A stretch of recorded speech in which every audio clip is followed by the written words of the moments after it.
I'm assuming that most of you do not know my story, so very briefly I'll tell you about it. I'm a Holocaust survivor. I'm a child of Holocaust survivor. I was deported with my parents to a labor camp in Ukraine, okay? I was only a year and a half. Most of the kids did not survive. If you would ask any survivor, how come you're alive today? Everybody will use only one word, and that is luck. There is no rhyme, no reason why somebody lived and died. In my particular case, I was subjected to medical experiments. The side effects, I still feel them today. I will feel them for the rest of my life. At the same time, also what happened is a German woman who brought food to the guards in the SS and had access to the camp, when she saw the physical signs that I'm dying of starvation, she decided to give me milk. Okay. So, as a Holocaust survivor, you know, it's very important, especially today, to remember the 6 million. I don't know about you, but 6 million doesn't mean anything to me. To me, it is just a number. For you to understand what 6 million really means, is if you would stand like you, okay, on your feet, in silent for 1 minute, for every victim of the Holocaust, you would be on your feet and silent for almost 11 and a half years. It gives you a totally different perspective. We are talking right now, we are talking about anti-Semitism, hatred of the Jews. Anti-Semitism is 4,000 years old, okay? And we have to understand something. When we're talking about anti-Semitism, there are three groups. There are Semites: Jews, Arabs, Ethiopians. However, when we talk about the anti-Semitism, we talk only about the Jewish people. And we have to understand that there is a difference between anti-Semitism and hatred. You can hate somebody because the way they look. You can hate them, depends on which country they came from, the skin of their color, their religion, their political, association. Many reasons. Okay, when it comes to anti-Semitism, it's only about Jews. It includes everything. So therefore, when somebody is putting together anti-Semitism and hatred, it has to be separated. The same thing like people put together Holocaust and genocide. Okay, genocide is the murder of a group of people. Holocaust is the annihilation of a group of people. And there are leaders of the world, of the country, that say that Holocaust is happening today in the world. We have to stand up. And for me, Holocaust is not a Jewish issue. It's a universal issue. And it's not only talking about the pain that people went through, but we have to talk about the lessons that we can learn from it, and to recognize the signs that are even today now, that we are facing it every day, okay, the signs that can lead to it. Everything starts, okay, first of all, with words. It leads to bullying. You can bully a person, you can bully a group of people. It leads to discrimination, violence, and eventually, as it escalates, and if we don't stand up, okay, in the beginning, we may find ourselves like it happened in World War II, too late, facing those dire consequences.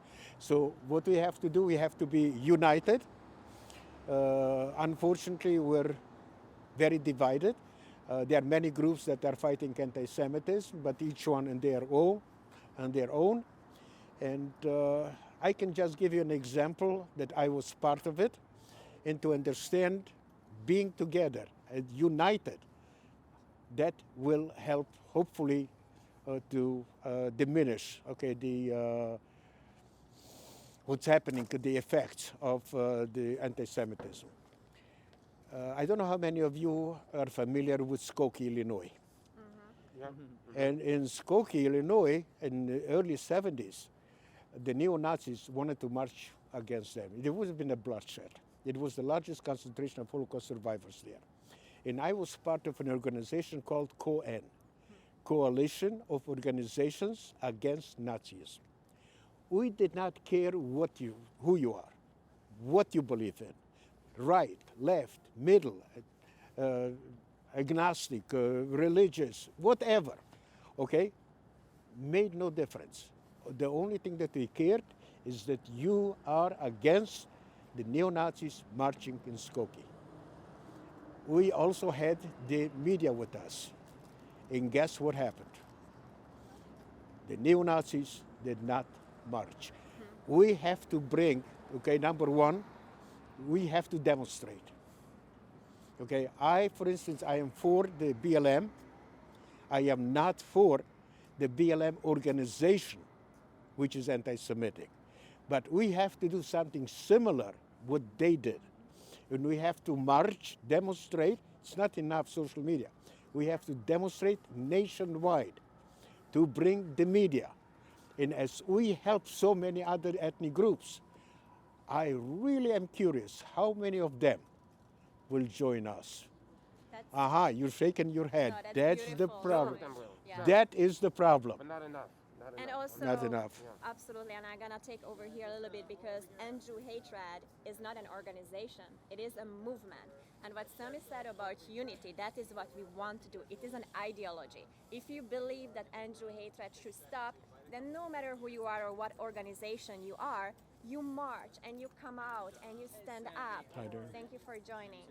And this is the movement is actually aiming for, as a civil rights movement for the Jewish people, which is unique, and every minority group seems to have a civil rights movement except for the Jewish people.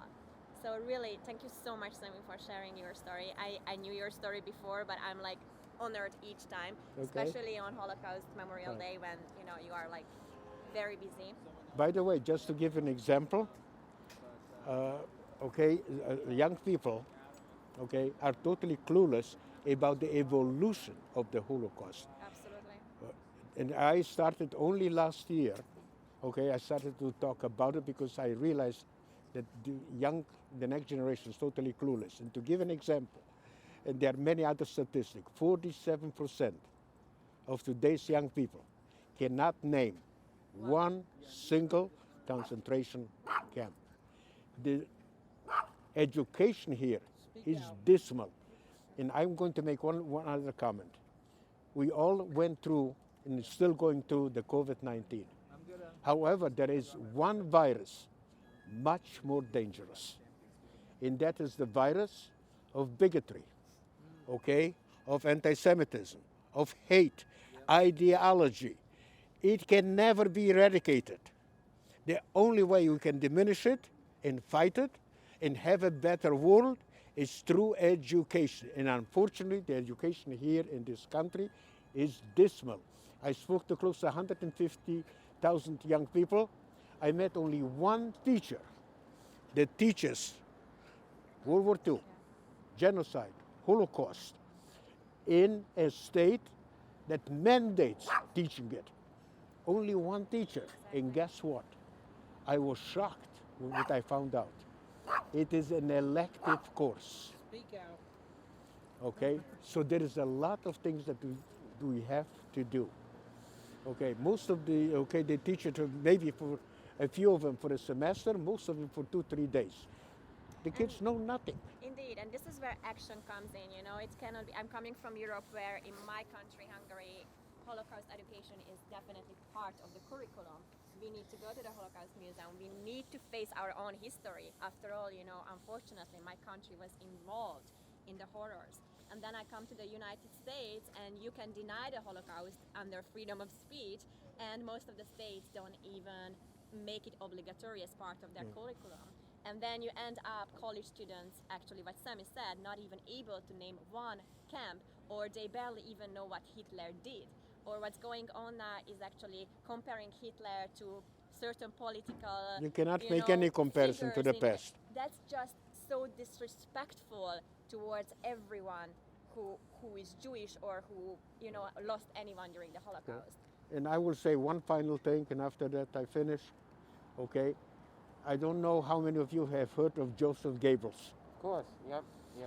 He was the propaganda minister under Hitler. And he said something that a lot of us have forgotten. A lie told long enough, becomes truth. And what happens is, when somebody tells a lie, we have to become upstanders. And if not, we will perpetuate false narratives. And that goes here in the States, and goes also about Israel. Okay, and when I give my presentations, I give examples. But this is something that we must understand. We must stand up to the lies. And that's I have that on my Facebook wall. This what you just So said. we are And they'll tell a lie long enough. Right? It becomes, and then I crossed out truth and wrote Palestine. Yes, okay, but right now, Also, like, but this is not today, exactly. not today to Not talk today. that topic. But obviously, being an Israeli that served in the Israeli Air Force, obviously, when I give my presentations, yes, I talk about it. Yeah. Okay, but not Now- not today. I know. tonight. I think if you talk about educating your children, Yes, I would educate and require Holocaust education amongst our politicians. and Amongst our politicians. Because our politicians and yes, push that narrative, that false narrative, without they are finding perpetuating that- false narratives, and even the Jewish leaders That's right. perpetuate false narratives. But that's for another time. And if you know somebody that wants me to talk to them, I'll be happy. I have a mouth. I'm not afraid. Thank you. Good job. So, Can Good. I now speak? I would, yes, just one second. Sorry, yeah. Good. So Okay. if you allow me now, I would like to take half a minute silence in honoring all the who perished. And we have some candles here, which are not real candles, but I would welcome if each one of you, lit one and say your prayer, say your thoughts. How do we light it on? Just have to turn it on. How are you doing? All right, awesome. Good, thanks. Good. Yeah. Okay, one. Yep. One. Yep.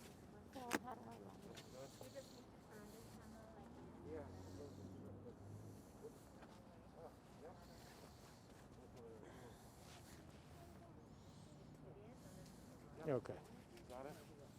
got it. And then we can just place in one place. Yeah. And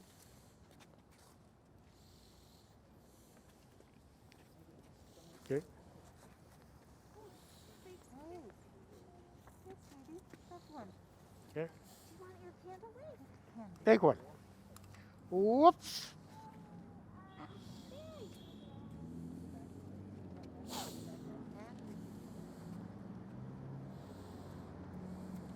All right. Done. It turns out, no, from the front. This way. From like the other side you turn it. Yeah, you just, it should turn on. Turns away, away.